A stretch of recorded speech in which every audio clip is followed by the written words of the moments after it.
Progress on this journey often comes in small increments.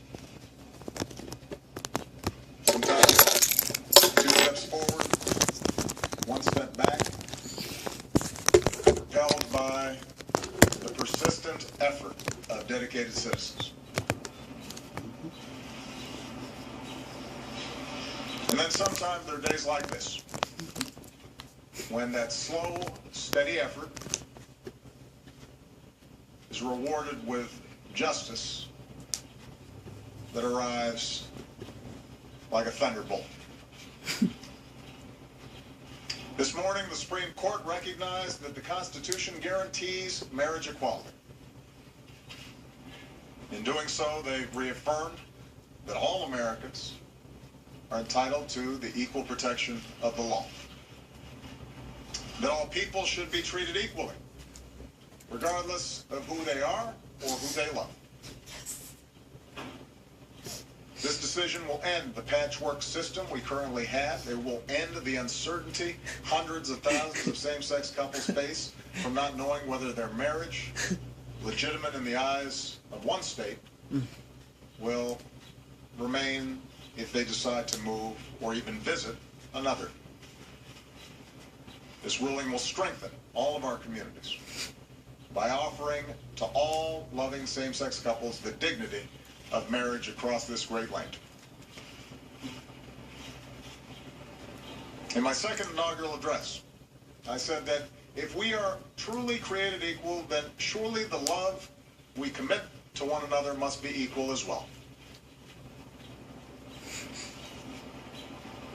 It is gratifying to see that principle enshrined into law by this decision. This ruling is a victory for Jim Ogerfel and the other plaintiffs in the case. It's a victory for gay and lesbian couples who have fought so long for their basic civil rights. It's a victory for their children, whose families will now be recognized as equal to any other.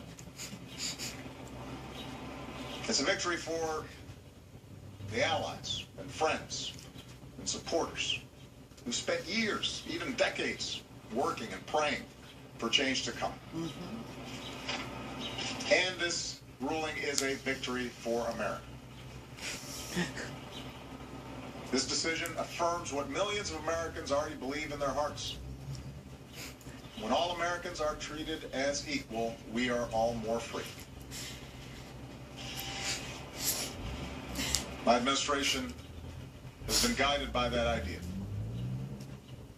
It's why we stopped defending the so-called Defense of Marriage Act, and why we were pleased when the court finally struck down a central provision of that discriminatory law. It's why we ended Don't Ask, Don't Tell. From extending full marital benefits to federal employees and their spouses, to expanding hospital visitation rights for LGBT patients and their loved ones, we've made real progress in advancing equality for LGBT Americans in ways that were unimaginable not too long ago. I know change for many of our LGBT brothers and sisters must have seemed so slow for so long. But compared to so many other issues, America's shift has been so quick. I know that Americans of goodwill continue to hold a wide range of views on this issue. Opposition in some cases has been based on sincere and deeply held beliefs. All of us who welcome today's news should be mindful of that fact. Recognize different viewpoints. Revere our deep commitment to religious freedom. But today should also give us hope that on the many issues with which we grapple, often painfully, real change is possible. Yes, we can. Shifts in hearts and minds is possible. And those who have come so far on their journey to equality have a responsibility to reach back and help others join them. Because for all our differences, we are one people, stronger together than we could ever be alone. That's always been our story. We are big and vast and diverse, a nation of people with different backgrounds and beliefs, different experiences and stories, but bound by our shared ideal that no matter who you are or what you look like, how you started off, or how and who you love, America's a place where you can write your own destiny. We are a people who believe that every single child is entitled to life and liberty and the pursuit of happiness. There's so much more work to be done to extend the full promise of America to every American. But today we can say, Yes. in no uncertain terms, that we've made our union a little more perfect. Thank you, Jesus. That's the consequence of a decision from the Supreme Court, but more importantly, it is a consequence of the countless small acts of courage of millions of people across decades who stood up, who came out, who talked to parents who loved their children no matter what. Folks who were willing to endure bullying and taunts and stayed strong and came to believe in themselves and who they were.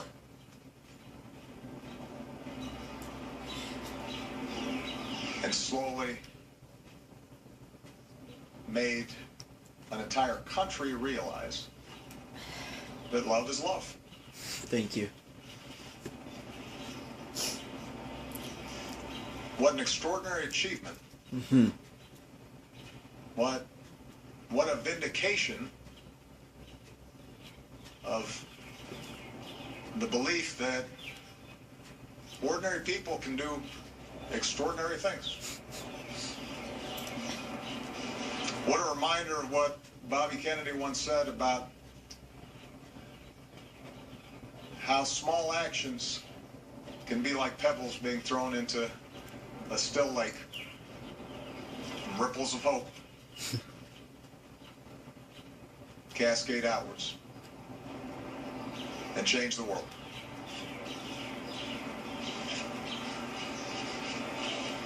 Those countless, often anonymous heroes, they deserve our thanks. They should be very proud. Hey, America should be very proud. Thank you. This heard from President Barack Obama on his response to the Supreme Court's ruling to uphold same-sex marriage across the country. He calls this ruling an affirmation that all Americans have equal protection under the law and that they should be treated equally regardless of who they are and who they love. And he calls this entire effort a slow, steady effort rewarded with justice that arrives like a thunderbolt. Yeah, and as he was making a statement, we had some statements from some local officials, and Mississippi Governor Phil Bryant chimed in saying this. He said, throughout history, states have had the authority to regulate marriage within their borders. Today, a federal court has usurped the right of self-governance and has mandated that states must comply with federal marriage standards that are out of step with the wishes of many in the United States and that are certainly out of step with the majority of Mississippians. We've also heard from Congressman Charles Bustani, who says, I long said my belief is that marriage is an institute between one man and one woman. Today's decision imposes the will of the court upon the will of the states, creating an ongoing controversy, not a lasting solution.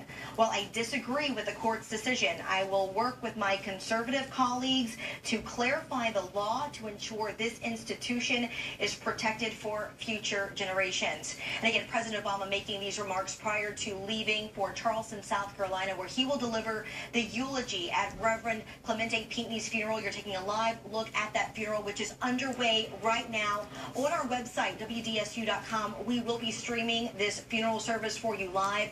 We'll also break into programming whenever President Obama begins to deliver that eulogy. And again, you can find all the information on this on our website at WDSU.com. All right, and so back to what's been going on all morning. President making some comments on the marriage equality vote today. He also said in his speech there, this is a place where you can rewrite your own history, your own destiny, he says, affirming the change that's happened in the country today. Yeah, he also mentioned that he brought this issue up in his second inaugural address, bringing up the right of same-sex marriage, and he says that this is gratifying to see that principle now enshrined into law, calling this ruling a victory for gay and lesbian couples who have fought so long for their gay and lesbian rights. He also goes on to say that today should give us hope that real change is possible, that shifts in hearts and minds is possible, saying that we are one people, big and vast and diverse, bound by our shared ideals, and says America is now a place where you can write your own destiny. All right, well, stay tuned to WDSU and WDSU.com. We're streaming the president's eulogy in just a short while.